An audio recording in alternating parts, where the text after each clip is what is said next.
Everyone, welcome back to my channel. இன்றைக்கி நம்ம வந்து லாங் கொஷின் ஆன்சர்ஸ் மத்தியமாவது பார்ட் 2 பார்க்க போகிறோம், விச் இஸ் இந்த பேஜ் நம்பர் 204. ஓகேவா? ஸோ நேற்றுக்கு நம்ம வந்து பார்ட் 1ல் லெசன் நம்பர் 5 வரைக்கும் பார்த்தோம். இன்றைக்கி lesson number 6. Let's start with the question answers, long question answers. Siddharth का गृह त्याग, इतना लेसन.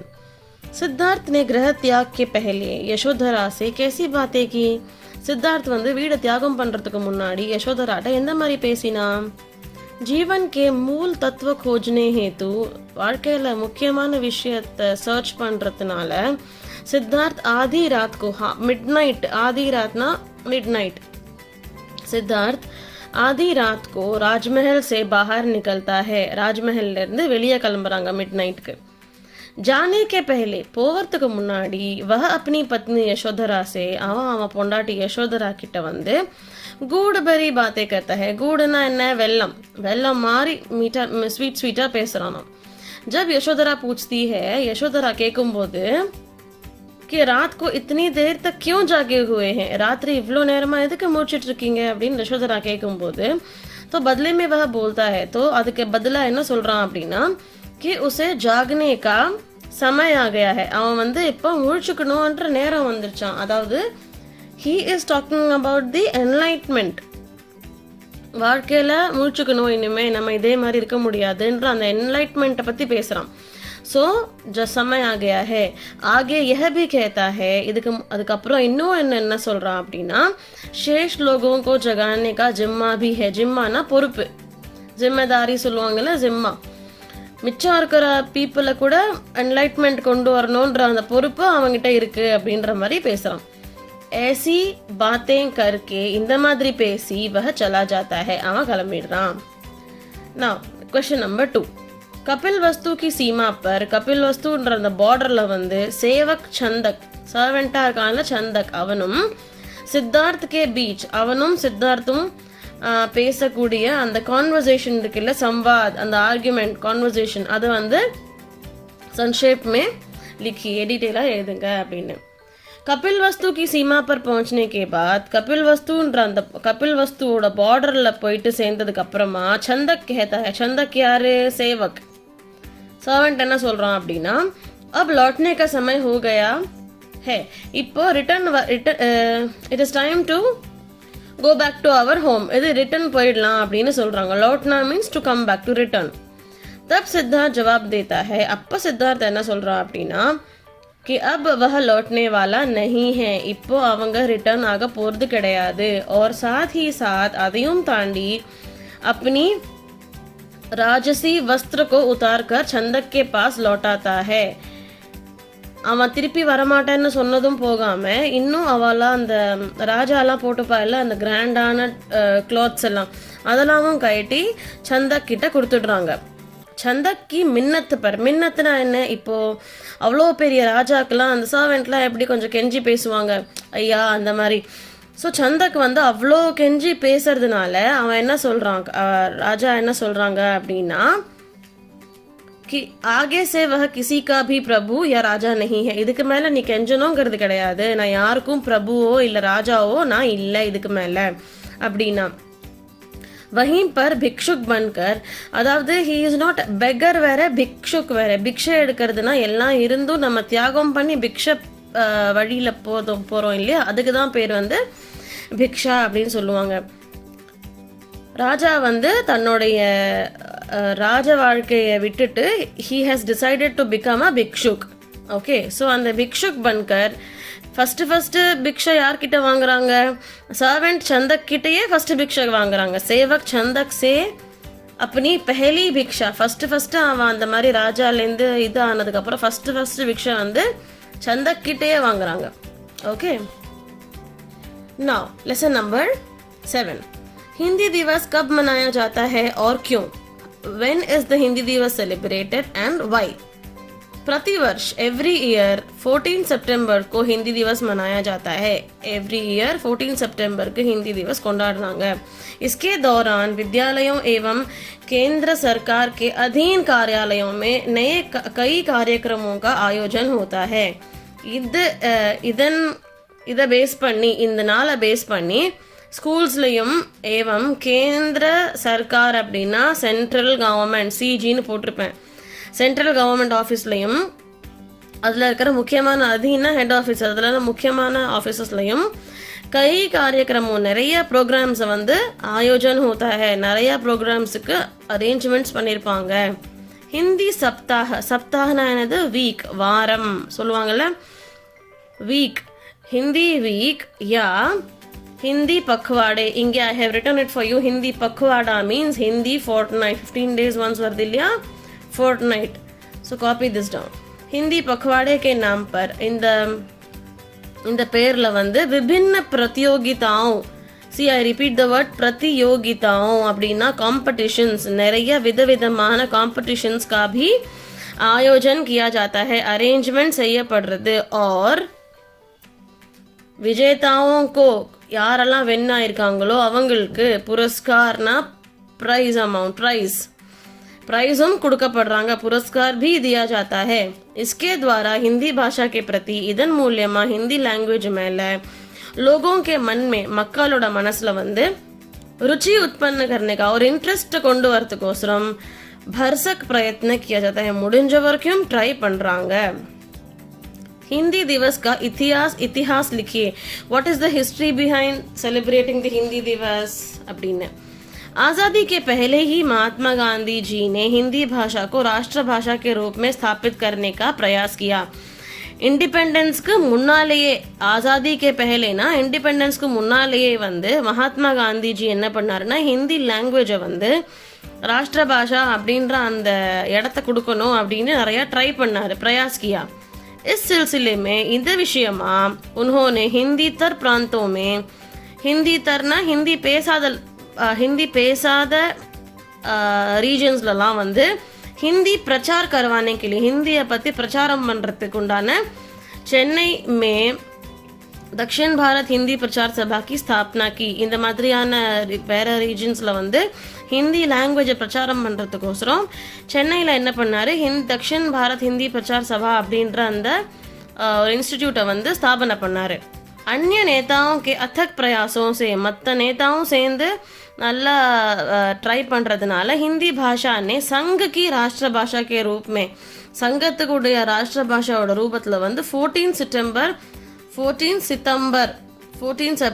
1949 को वैधानिक मान्यताना ऑफिशियलाக அது வந்து अप्रूव பண்ணப்பட்டிருக்கு. ஓகேவா? Now next lesson. एक टोकरी भर मिट्टी. जमींदार ने अपने महल को क्या करना चाहा? अपनी इच्छा को पूर्ति करने के लिए उन्होंने क्या किया? ஜமீன்தார் வந்து தன்னோட மெஹலை என்ன பண்ணணும்னு நினச்சாரு, தன்னோட ஆசையை ஃபுல்ஃபில் பண்ணுறதுக்கோசரம் அவர் என்ன பண்ணாரு, இதுதான் கொஸ்டின். ஜமீன்தார் ने अपने महल का हाताना ஏரியா, ஜமீன்தார் வந்து தான் மஹலோட ஏரியாவை ஒரு படோசி வித்வா கி झोंपड़ी तक बढ़ाना चाहा. ஒரு பக்கத்தில் இருக்கிற ஒரு விடோ லேடியோட ஜோம்படினா ஹட்டு, அந்த ஹட்டும் தாண்டி தன்னோட மெஹலோட ஏரியா வந்து எக்ஸ்டெண்ட் பண்ணணும் அப்படின்னு பார்த்தாரு. படானா டு எக்ஸ்டெண்ட். इसके लिए இதனால उन्होंने विधवा को कई तरीके से समझाने का प्रयास किया. இதை செய்யறதுக்கோசரம் அவர் அந்த விடோ லேடிக்கு நிறைய விதமாக எக்ஸ்பிளைன் பண்ணி பார்த்துட்டாரு. विधवा मानने वाली नहीं थी, அந்த விடோ கேட்கறதாவே இல்லை. इसलिए अदालत के द्वारा, अदालतना என்னது கோர்ட், அதனால கோர்ட் மூலியமா विधवा को वहाँ से निकाल कर, அந்த விடோவை அங்கேருந்து போக சொல்லிட்டு, निकाल करना டு த்ரோ ஹர் அவே மாதிரி, उसकी झोंपड़ी को, அவளோட அந்த ஹட்டை வந்து अपने कब्जे में ले लिया. அவளோட அந்த ஹட்டை வந்து தன்னுடைய கண்ட்ரோலில் எடுத்துட்டாங்க அப்படின்னு. विधवा को झोंपड़ी के भीतर जाने से क्या हुआ? Second question. विधवा வந்து அந்த झोंपड़ीக்குள்ளே போனதுக்கு, அந்த ஹட்டுக்குள்ளே போனப்புறம் என்ன ஆச்சு?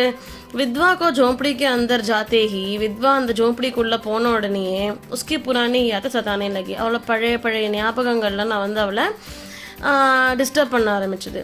दुख के मारे, அந்த சோகத்தினாலேயே उसकी आँखों से आंसू की धारा निकलने लगी. அந்த சோகத்தினால அவ கண்ணிலேருந்து கண்ணீராக வழிய ஆரம்பிச்சது. फिर अपनी आंतरिक दुख को संभाल कर, தான் மனசில் இருக்கிற அந்த சோகத்தை கண்ட்ரோல் பண்ணிண்டு उसने ஜோம்படி கி மிட்டிக்கோ அவ அந்த ஹட்ல இருக்கிற மண்ணை தன்னுடைய பேஸ்கெட்ல अपनी टोकरी में भर ली ना रोपिंटा एंड उठाकर बाहर आई और उठाकर வெளியே வந்தாங்க.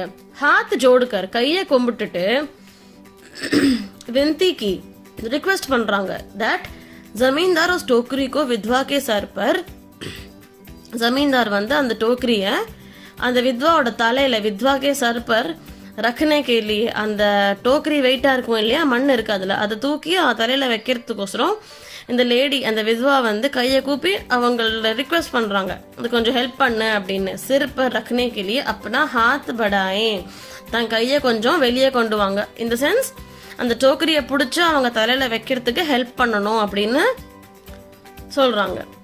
வித்வா ஸ்திரீக்கு अपनी झोंपड़ी वापस कैसे मिली? இவ்வளோ தூரம் செஞ்சுட்டு அந்த ஸ்திரீக்கு அந்த வித்வா லேடிக்கு வந்து எப்படி தன்னோட ஹட்டு திருப்பி கிடைச்சது?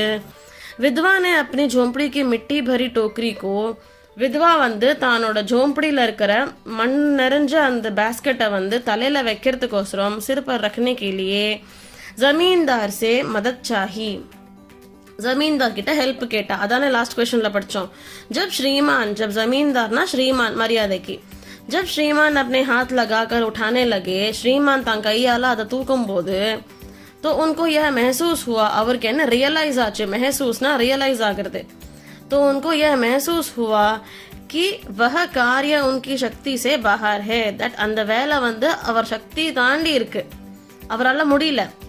இஸ் पर विधवा ने कहा, அது அப்போ அந்த நடந்த போது அந்த வித்வா என்ன சொன்னாங்க, அதாவது அந்த விடோ என்ன சொன்னாங்கன்னா, जब उसने एक टोकरी भर मिट्टी नहीं उठाई जा सकती, அதனால இது நடந்ததுனால அந்த வித்வா என்ன சொல்றாங்கன்னா, உன்னால ஒரு டோக்கரி ஒரு பேஸ்கெட் மண்ணே தூக்க முடியலையே, அப்ப நீ அந்த ஜோம்படியில இருக்கிற அத்தனை மண்ணையும் எப்படி தூக்குவ? அதாவது उस झोंपड़ी में पड़ी हुई हजारों टोकरियां, हजारों ஆயிரம் கணக்கான அந்த டோக்கரி की मिट्टी का भार अपने जन्म भर कैसे उठा सकेंगे, कैसे उठा सकेंगे? அதாவது என்ன சொல்றாங்கன்னா, ஒரு டோக்கரி மண்ணை தூக்கிறதுக்கே இவ்வளவு கஷ்டமா இருக்கே உனக்கு, அப்போ நீ இந்த என்ன இந்த இடத்துல இருந்து போக வச்சுட்டு இந்த ஜோம்படியில இருக்கிற ஆயிரம் கணக்கான மண்ணோட லோட வந்து உன் லைஃப் லாங் நீ எப்படி சுமப்ப அப்படின்னு கேட்குறாங்க. அதாவது she wanted to say that she is being emotionally attached to that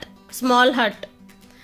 विधवा के इस कथन से, विधवा இந்த மாதிரி சொன்னதுக்கு அப்புறம் जमींदार की आंखें खुली, அந்த கண்ணை திறந்துச்சு. அதாவது he got to realize that whatever he is doing is wrong, இல்லையா? और क्षमा मांगते हुए மன்னிப்பு கேட்டுட்டு उसकी झोंपड़ी को वापस दे दिया, மன்னிப்பு கேட்டு அவங்களோட அந்த ஹட்டை வந்து திருப்பி கொடுத்துட்டாங்க அந்த जमींदार. ओके, இப்போ அடுத்த லெசன் வந்து ओलंपिक में भारतीय महिलाओं ने झंडे गाड़ दिए, विश्व विजेता पीवी सिंधु का परिचय दीजिए, इंट्रोड्यूस पीवी सिंधु அப்படின்னு. पीवी सिंधु का जन्म 5 जुलाई 1995 को हुआ. Obviously you all know this that she was born on this date. Badminton खेल में भारत की नेशनल चैंपियनशिप प्राप्त करने के बाद ओलंपिक खेलों में महिला एकल बैडमिंटन खेल में रजत पदक जीतने वाली पहली खिलाड़ी हैं. பேட்மிண்டன் விளையாட்டில் இந்தியாவில் இருக்கிற நேஷனல் லெவலுக்கு போனதுக்கு அப்புறமா ஒலிம்பிக் விளையாட்டுலையும் சிங்கிள் பேட்மிண்டன் சொல்லுவாங்கல்ல, அதில் வந்து ரஜத் பதக் ஜீத்னே வாலி ஃபர்ஸ்ட் பிளேயரே இவங்க தான். नवंबर 2016 में चीन ओपन को खिताब पाने के लिए அவங்க அந்த டைட்டில் வின் பண்றதுக்கோசரம் ये बैडमिंटन खेल में विश्व विख्यात भारतीय महिला बन गई. चीन ओपन டைட்டில் வின் பண்ணதுக்கு அப்புறமா இவங்க இன்டர்நேஷனல் ரேஞ்சில் ஃபேமஸ் ஆயிட்டாங்க. ஓகேவா? Indian player. पहलवानीना एथलेटिक्स, सॉरी बॉक्सिंग. पहलवानी में 2016 के ओलंपिक में पदक जीतने वाली महिला का परिचय दीजिए. हरियाणा की महिला साक्षी मलिक ने ओलंपिक में की पहलवानी खेल में पदक जीता और வந்து மெடல் வின் பண்ணாங்க. इसके पहले இதுக்கு முன்னாடி 2014 के कॉमनवेल्थ गेम्स में उन्होंने सिल्वर मेडल जीता था. இதுக்கு முன்னாடி 2014ல நடந்த காமன்வெல்த் கேம்ஸ்ல வந்து அவங்க சில்வர் மெடல் வின் பண்ணாங்க. जीतना मीन्स विन பண்றது. 2002 से उन्होंने கோச் ஈஸ்வர் தஹியா से अभ्यास शुरू किया 2002 இருந்து அவங்க என்ன பண்ணாங்க ஈஸ்வர் தஹியாட்ட கோச்சா அவங்க அண்டரில் வந்து அவங்க ப்ராக்டிஸ் பண்ண ஆரம்பித்தாங்க அபியாஸ்னா ப்ராக்டிஸ் 12 सालों से लगातार 12 வருஷமாக கண்டினியூஸாக रोज़ 5 घंटे के अभ्यास का फल 12 வருஷமாக கண்டினியூஸ்லி தினம் 5 வருஷம் ப்ராக்டிஸ் பண்ணுற அந்த பலன் வந்து அவங்களுக்கு 2016 ஒலிம்பிக்கில் கிடச்சிது. ஓகேவா, யாரை பற்றி பேசுகிறோம் நம்ம சாக்ஷி மலிக்கை பற்றி பேசுகிறோம். இப்போ नंबर 3 ओलंपिक विजेताओं के नाम बताइए. யாரெல்லாம் ஒலிம்பிக்ஸில் ஜெயிச்சாங்க அவங்களோட பேரை சொல்லணும். சாக்ஷி மலிக், சாய்னா நேவால், மேரி காம், கர்ணம் மல்லேஸ்வரி, PV சிந்து, ஆதினா எக்ஸெட்ரா. ஆதிங்கிறது பேர் இல்லை, இது எக்ஸெட்ரா. ओलंपिक विजेताओं के नाम हैं. Okay, so moving on to last lesson of this video. Sardar Vallabh भाई पटेल के व्यक्तित्व के बारे में. व्यक्तित्व ना என்னது पर्सनालिटी பத்தி உங்களுக்கு என்ன தெரியும், आप क्या जानते हैं? वल्लभ भाई पटेल खतरे से नहीं डरने वाले थे. वल्लभ भाई पटेल வந்து ஒரு டேஞ்சர் இருந்தால் அதில் பயப்படுற ஆள் கிடையாது. वे कठोर मुख मुद्राना फेशियल एक्सप्रेशन. मुखना முகம், முத்ரானா எக்ஸ்பிரஷன். ஃபேஷியல் எக்ஸ்பிரஷன்னா அவரோட முகமே ரொம்ப ஸ்ட்ரிக்டாக மாதிரி இருக்கும். சில பேரை பார்த்தாலே தெரியும் இல்லை இவர் ரொம்ப ஸ்ட்ரிக்டாக இருப்பாரோ அப்படின்னு. அந்த மாதிரி कठोर मुख मुद्रा और शत्रु के प्रति एनिमिया पति ललकार भरी आंखें देने वाले व्यक्ति थे. ललकार भरीना ரொம்ப வா பார்த்துக்கலாம் அந்த மாதிரி, அதாவது யாரை பார்த்தாலும் பயமே இல்லாத ஒரு पर्सनालिटी. अद्भुत संगठन शक्ति के कारण நல்ல ஒரு कोऑपरेटिव पावरनाल उनका व्यक्तित्व अन्य नेताओं के सवर था अलग रहा. வித்தியாசமான ஒரு பர்சனாலிட்டி இந்த மாதிரி இருக்கிறதுனால மற்ற நேதா விட இவர் கொஞ்சம் வித்தியாசமா டிஃப்ரெண்ட்டாக இருந்தார். உன்கே பாஸ் ஹர் அவசர் கா, அவர்கிட்ட வந்து எல்லா சிச்சுவேஷனுக்கும் ப்ராப்பராக யூஸ் பண்ணுற அந்த க்ஷமதானா கேப்பபிலிட்டி. ஓகே, ப்ராப்பராக யூஸ் பண்ணுற அந்த கேப்பபிலிட்டி இருந்தது. வே வீர்தாக்கே புஜாரி தே, ஒரு பிரேவரியோட புஜாரி இவர் தான். Okay, next question. वल्लभ भाई पटेल का नाम कब से सरदार वल्लभ भाई पटेल हुआ? அவரோட பேர் வந்து எப்போ सरदार वल्लभ भाई पटेलனு வந்தது? and what was the reason behind it? उसका क्या कारण था? நாக்பூர் கா ஜெண்டா சத்தியாகிரக, நாக்பூரில் நடந்த ஜெண்டா சத்தியாகிரகத்தில் வந்து வல்லபாய் அந்த நடத்தின அந்த கர்மட்தா கா ஜுவலந்த் பிரமான் அப்படின்னா அதை வந்து நம்ம லைவாக நல்லா அந்த ஸ்ட்ராங்காக ஃபேஸ் பண்ணுற அந்த சத்தியாகிரகத்தை பார்த்த உடனே அதனால் ஜிஸ்கே காரன் உன்ஹே சேனாபதிக்கா கௌரவம் இல்லை, அவர் வந்து சேனாபதி அப்படின்ற அந்த கௌரவம் கிடச்சிது. உன்கோ சப்சே அதிக் பிரசித்தி, அதை விட ஜாஸ்தி ஃபேமஸ் எப்போ ஆனார் அப்படின்னா வார்டோலிக்கே சத்தியாகிரக வார்டோலின்னு நடந்த சத்தியாகிரகத்தில் வந்து அவருக்கு அந்த ஃபேமஸ் ஆனது கிடச்சிது. இஸ்கி சஃபல்தா சேஹி, இதன் சக்ஸஸ்னால தான் உன்கோ இத்தனை விஷயம் சக்ஸஸ்ஃபுல்லாக பண்ணதுனால அவருக்கு சர்தார் அப்படின்னா கேப்டன் அப்படின்ற அந்த பேர் கிடச்சிது. ஓகேவா. स्वतंत्र भारत में पटेल जी की सेवाएं क्या थी? इंडिपेंडेंसல வந்து அவரோட सर्विस என்ன மாதிரி இருந்தது? पटेल जी स्वतंत्र भारत के उप प्रधानमंत्री बने. पटेल जी வந்து स्वतंत्र भारतோடது उप प्रधानमंत्रीனா என்ன? प्रधानमंत्रीனா என்னது? Prime minister. प्रधानमंत्री இந்த லைன்ல விட்டோம். ஓகே, पटेल जी स्वतंत्र भारत के उप प्रधानमंत्री बने. उप प्रधानमंत्रीனா என்ன சொல்லியிருக்கேன்? Deputy prime minister. प्रधानमंत्रीனா प्राइम मिनिस्टरனு சொல்லியிருக்கேன். उप प्रधानमंत्रीனா डेप्यूटी प्राइम मिनिस्टर. गृह विभाग और रियासती विभाग उन्हें सौंपे गए. गृह विभागना होम डिपार्टमेंटும் property home and property department அவங்களுக்கு, விபாக்னா டிபார்ட்மெண்ட், அது வந்து அவங்களுக்கு கொடுத்தாங்க. सौंपना मीन्स टू सबमिट दैट. उन्होंने लगभग அவர் வந்து கிட்டத்தட்ட अप्रोक्सीमेटली 600 दैट इज 600 रियासतों को भारत के साथ जोड़ा. इतना ப்ராப்பர்ட்டிஸை வந்து इंडियाவோட சேர்த்தாரு. इस विषय में இதே விஷயமா வந்து हैदराबाद निज़ाम के साथ कठोर व्यवहार करने में उन्होंने संकोच नहीं किया. ஹைதராபாத் நிசாம்கிட்டே அவர் வந்து ஸ்ட்ரிக்டாக பிஹேவ் பண்ணதில் வந்து அவருக்கு கொஞ்சம் கூட ஷேம் பார்க்கல அவர். பட்டேல் ஜி की सेवाएं अनुपम थी. अनुपमना என்ன ஐ மீன் ரொம்ப பியூர் அண்ட் பர்ஃபெக்டான ஒரு சர்வீஸ் அவர் கொடுத்துருக்காரு. ஓகேவா? ஸோ நம்ம லாங் ஆன்சர்ஸ் முடிச்சாச்சு. இதுக்கப்புறம் சாரான்ஸ் நான் ஆல்ரெடி ஃபஸ்ட்டே முடிச்சிருக்கேன். எல்லாமே உங்களுக்கு தம்ப்நெயில்ஸ்லேயும் பார்க்கலாம் நீங்கள், அண்ட் ஆல்சோ டிஸ்கிரிப்ஷன் டைட்டிலில் கூட நீங்கள் பார்க்கலாம். If you have any doubts, feel free to ask me in the comment section. As I always tell you, I'll clear it out for you. Okay? Thank you so much. Happy learning.